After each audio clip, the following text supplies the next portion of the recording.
everyone, welcome back to my channel, Mingby and I. My name is Mandy and I am a full-time reseller. On today's video, I am going to go over what sold for last week. Let's see, this was for September 30th through October 6th. It should be a quick video because this last week was horrible. So, obviously we have some things to talk about with Poshmark's new fee structure. So starting with Mercari, about the same items sold this week as last week, but they were like low dollar sales, so that wasn't great. Poshmark, okay, so that changed, what, I don't even know when it was. I saw it on Facebook.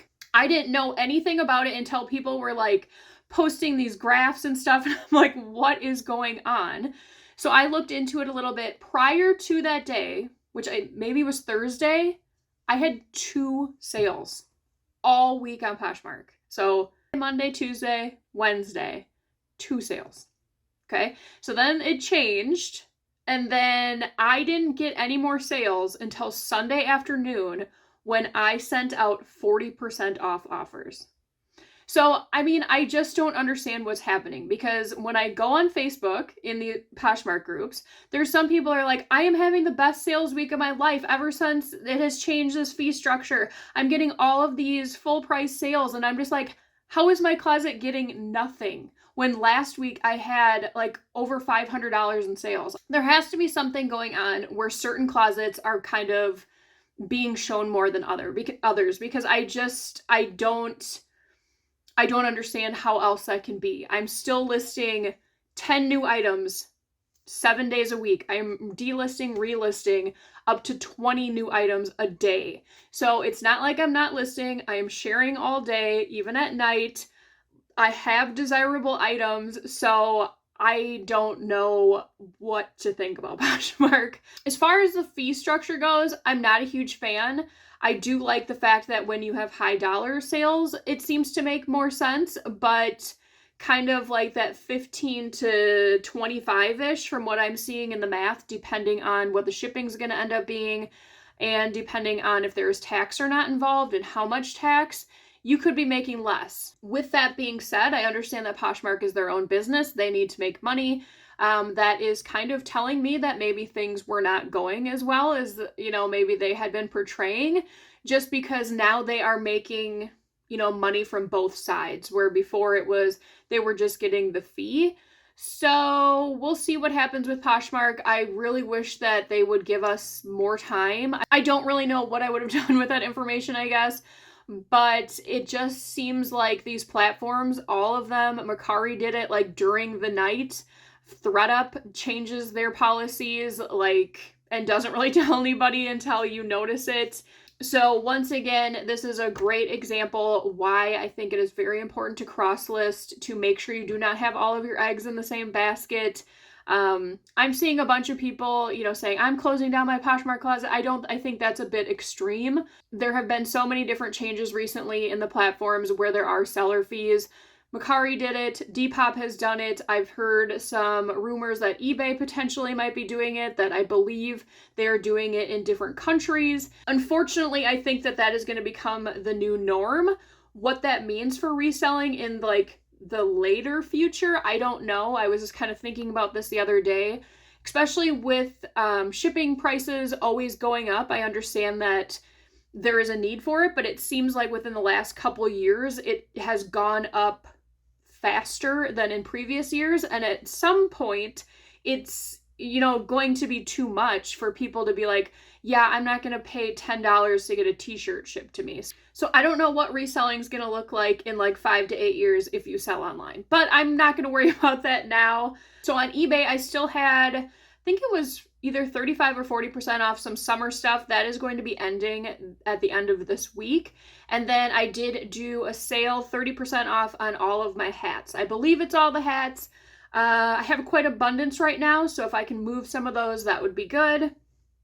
And then on Depop, it was slower again, and I had quite a few offers, but no payments. So I will scoot over and we will get into my amazing Poshmark sales for the week. Starting with this Joie black long sleeve, mesh sleeve top. This came from that place when I got all that stuff for $1. At first I was a little concerned about getting this because I'm sure it's super oversaturated, because this came from either having a brain fart. Costco or Sam's Club, based on the little tag. The place that I got it from is like an overstock store, so they get pallets from those type of places, Target, that kind of thing. But anyways, it was $1. I thought Keywords would maybe sell this, and it did end up going for my full asking price of $19. Next up is a pair of cabbie heels. These I've had for a while, at least 8 months, I think.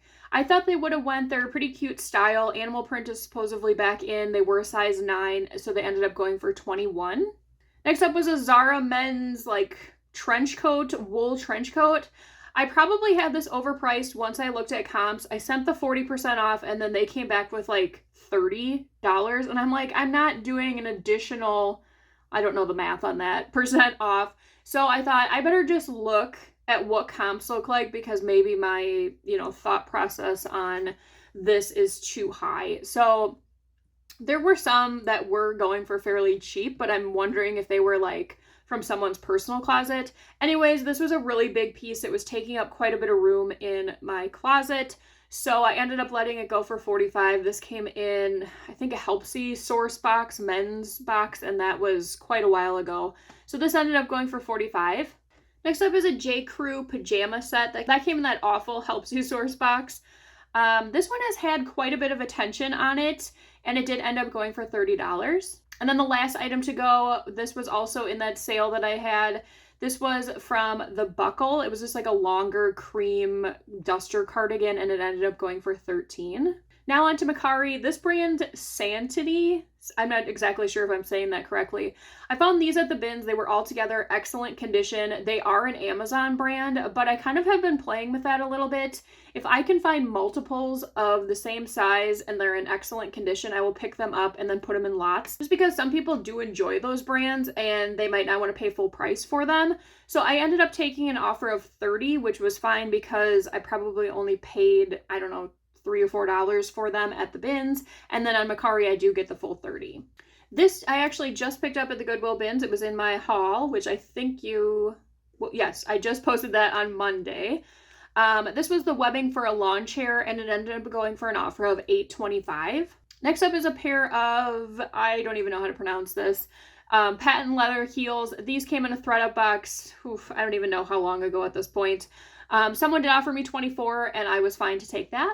Next up is a pair of Torrid tights. I got these at the bins. They hardly weighed anything. I was anticipating putting these in the booth that I have, but I thought I would list them just to see. I'm glad that they sold on Mercari because there are no fees, so I do get the $9. And then the last item to sell on Mercari were these White Mountain like wedge sandals.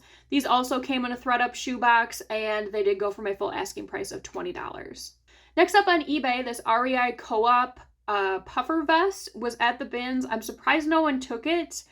I really think that in my area, I know there's resellers, I see them, but I think that they're looking for like completely different things than I am, because a lot of times I will get there and people have gone through everything and there's some really good stuff just sitting there. So I don't know.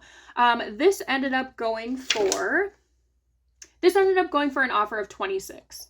Next is a pair of Lucky Brand vintage Y2K low-rise cargo pants. These ended up going for an offer of $23. Miracle Suit, this brand always sells well for me. I do have one that seems to be sitting in my closet. I'm going to have to take a look at the listing to see what's going on with that. This one was a size 10, and it did go for an offer of $34. There's a Loudmouth Golf Skort. I just picked this up. It was a size 4, and this one did go for my full asking price of $30, probably sold within a week. This is the last piece that I had of this brand, Assos, I believe. It's a Swedish, cycling brand. This was picked up by my cousin from the bins. She asked if I could help sell it. This was the last one, and it did go for an offer of $75. So this is definitely a brand to keep your eye out for. Next is a John Deere hat. This was picked up at the bins. There was a little scuffing on the brim, so someone did offer me $12. I thought that was fine just because there was a flaw on this, and I'm trying to move hats right now. I have been dabbling a little bit in DVDs. I definitely look at comps for most of them unless I find them like super cheap and I can lot them together. This was the Hellraiser lot of 3 movies, and it ended up going for an offer of $12. Next is the brand Hue. I'm not sure where this is from. If I had to guess, maybe like Nordstrom or something similar to that. It was super comfortable. It was like a jacket type robe, and this one was new with tags, and it did go for an offer of $27. This was picked up at the bins. Next up is the brand A Buyer. They have great vintage tops. A lot of them kind of have this vibe to them. It's very fairy, it's very Y2K. This one ended up going for an offer of $18. This is that shirt that I wasn't sure what it was. It's Mark Riddick. He's an artist. I don't know if these are certain prints that he did just for shirts or if they are like prints from actual artwork. Anyways, this one had quite a bit of attention on Depop and eBay, and someone did pay full asking price of $20 for this, and it probably sold within 2 weeks. Next up is the Nines by Hatch. This is from Target. If you can find Hatch, that goes for quite a bit more. This was just a ribbed knit pullover dress, maternity in a size extra large, and this one did go for an offer of $20. This was also picked up at the Goodwill bins on that last haul that I did, so just with those 2 items, that has almost paid for everything that was in the bag that I got that day. That's why I love the bins, because just a couple things or one thing can pay for the whole amount. So this was a vintage 1986 high Q game. It's like it has pegs and you move them around. This one ended up going for an offer of $14 and sold within 2 days of listing. This is a Land's End swim dress. It was a plus size 22W, and this one did go for an offer of $25. So 2 swimsuits actually sold this week. Another DVD, this was actually part of my collection. I don't really collect DVDs. We've been going through things in the house recently that have just been in boxes. I have quite a few music DVDs. Some of them I'm hanging on to just because you can't always find stuff on YouTube, especially if they were like limited releases or some like behind the scenes or backstage stuff. This one was from Drive-Thru Records. It had a couple music videos on it from like earlier emo bands, and this one did go for an offer of $10. Now onto Depop. If I got a box full of these skirts, I would be extremely happy. They sell super quick. I have found that Tribal, that is the brand that has a lot of skirts that are similar to this one. It is very witchy, it's very whimsy goth, it's very Stevie Nicks. Anything that has that tiered look to it, maxi with a little bit of lace, maybe some beading, some velvet, definitely pick those up. This ended up going for my full asking price of $38, probably sold within 2 weeks. I was surprised on this one on how fast it sold. It was a Harry Potter, the Sorcerer's Stone, just a graphic shirt. It was not old. It had the screen printed tag. That's a sign that it's not vintage. This one is sold, I think, within 3 days for an offer of $16. It was picked up at the bins. On Poshmark, my sales were $128 for 5 items sold. Mercari, $91.25 for 5 items sold. eBay, the winner this week, for $437.48 for 14 items sold. Depop, $54 for 2 items sold, making my gross sales $640.73. And then I get to take home, after fees are taken out, an average cost of goods, which is around $3, $392.38 for 26 items sold. Poshmark was horrible this week. I made more money going to Plato's this week than I did on Poshmark.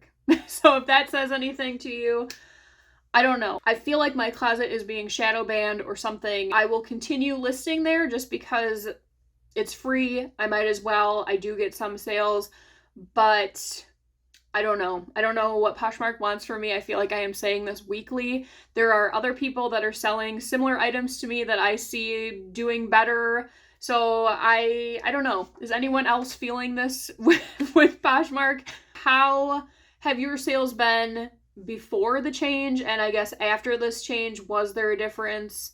I would love to know. Please let me know in the comments. eBay and Mercari have been pretty steady for me. Mercari doesn't make a lot, but recently it has gotten better and it's, reliable. Same thing with eBay. I do have some listings promoted. I think that helps. I do have some sales going on. I think that also helps. So hoping that those two stay strong. Depop kind of fluctuates for me. I feel like I have really good weeks and then I have just like weeks. That could be because sometimes I'm boosting items, sometimes I'm not boosting items. Speaking of Depop, I am going to put out a video. I'm kind of doing a deep dive myself just to see what I personally can do with my Depop store to see how I can get more sales. So I am looking at some of the big Depop sellers, their videos, what their tips and tricks are.